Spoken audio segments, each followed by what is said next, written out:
hilis na sa imong ligid no. O kay bawo ko nangita na sa kag-asa mo palit og bag-o nga ligid. Og karon kay naa ako'y nakitaan nga shop diri nga barato ug nindot pagyud ang ilang serbisyo. All in ang imong bayran. Libre na ang ilang taod og libre na sad ang pag-install sa mga brake pads if ever need nang ilisan. Free sad ang accident insurance. Unya lifetime libre ang bulkit. Libre pagyud ang kanyoto. Unya asa gud ka makakita og Star Shop diri sa Cebu nga libre kape, libre snack, libre ang tubig. Tanawa guys, pwede tani hotdog dari.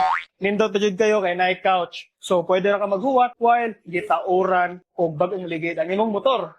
So guys, if mangutan na mo sa mga circumference or diameter nga available dari, gikan sa G's, mga pang boardman, 12 hangtod na lang sa 17-inch nga rim kay nana dari.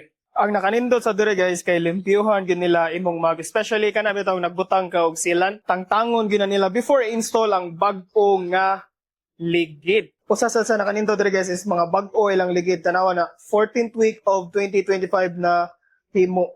Presko kay tanan. Kung nangita mo brakes, nara sa sila baligya diri no. Libre ang ilang tar sealant. Mauday ni ang TPG Tires for All. Naara ni sila sa Escarrio Street, Cebu City. Daplin ra gyud sa dalan. Paspas ilang serbisyo kay nagpasali gyud sila nga in just 15 minutes mahuman na og taod imong ligid. Recommended gyud ni nako kay daghan kay og freebies unya barato ra pa gyud. For the Deston tires nga sukod sa akong ADV, nagtotal lang og around 4,600 pesos sa duha na ka ligid.